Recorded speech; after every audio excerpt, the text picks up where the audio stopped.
the Rapper and D-Wade teamed up to produce a riveting documentary that takes a look at Orr Academy's basketball team on the west side of Chicago. The players deal with being at the crosshairs of crime and trying to get out. Take a look. I think y'all think that this is a game out here, man. They're going to kill y'all. They're going to kill y'all, man. I just want to give y'all a chance to win one championship. It's my only way out. I don't want to get stuck in the quicksand. Yeah, I can't save them all. No one can save them all, but I gotta try.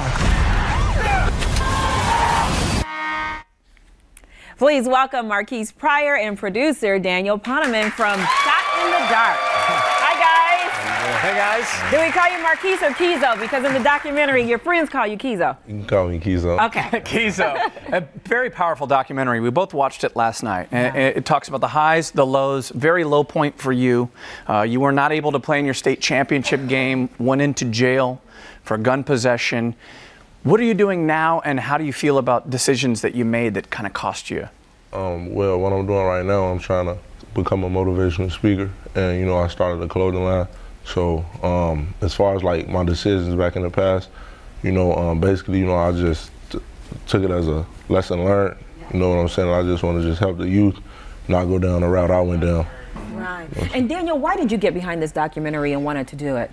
Well, I've worked as a basketball scout in the city for many, many years. So I always help kids like Marquise. That's how we got to know each other. I was helping him find a college to play basketball at. Okay. So when the two filmmakers from New York reached out to me and wanted to do a film about Chicago, I jumped on it right away because I felt like stories like Marquise and Taekwon are stories that need to be told. People need to look into what goes on in our city and what these kids go through. Mm-hmm. Yeah. And you picked Orr specifically because there was something special about the coach, the team, the struggles, the highs, the lows. Talk to that. Well, Coach Lou, if you watch the movie, you'll see Coach Lou's a really unique person. So before he was at Orr, he was at Englewood. And Englewood is known as one of the worst schools on the south side, and it got shut down for poor test scores. Mm-hmm. So he went right from Englewood to Orr, which was seen as one of the worst schools on the west side. Right. And whereas a lot of these other schools like Whitney Young and Simeon, they're magnet schools, they take the best kids. Lou takes the kids that other people forget about, that kind of slip through the cracks, and he helps them rebuild their lives and send them to college. Right. Here's what's interesting. When Daniel was booked for the show, I said, I know that name. I know that name because I interviewed him 10 years ago when he was 16 years old here at the station. You've always kind of known what you wanted to do. You've had your hands kind of in basketball, helping high school kids in Chicago. There you are at 16, wow.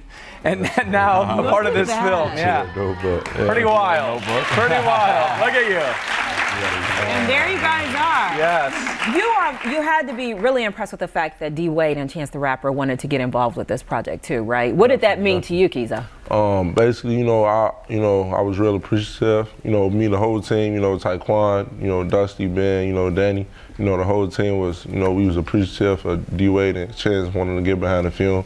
So, you know, it meant a lot to me, you know, because at the end of the day, they can actually relate.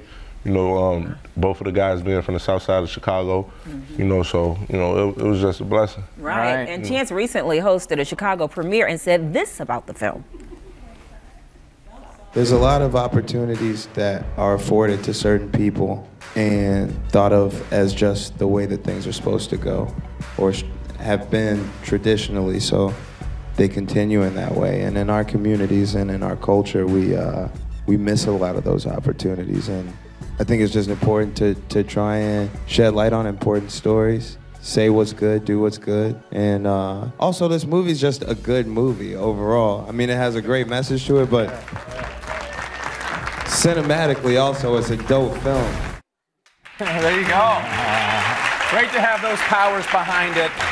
And the beauty of it is you learn about the ups and downs. You learn about it's not just a glory glamour film. And I think that's the biggest thing for you now in your next chapter, because a lot of people thought, hey, you could have played in the NBA. Exactly. Is it hard to have peace with that?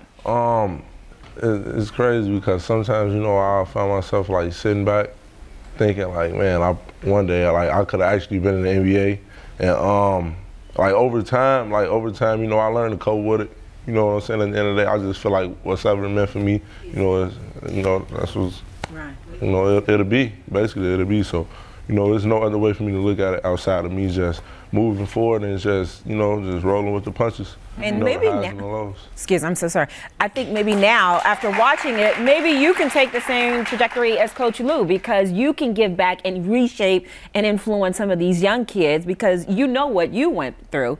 And then to keep them from going there, have you ever thought about that? Definitely. You know, it's crazy because Dan put the idea in my head. He didn't want. That's why he lit up when I said that. Yeah. And I did not talk about this. Crazy. Yeah, I already know, because it's crazy because bro like really brought it to my attention. Like, man, I think you can actually like reach out to the youth, like, you know, from young kids up into the teenagers, and you know what I'm saying? Like, that's what I want to do though. I feel like that's my calling in life. You should. Absolutely. Keep going. The documentary is fantastic. You can catch Shot in the Dark as part of the JCC Chicago Jewish Film Festival, March 1st through the 18th. Go to our website for more details. All right,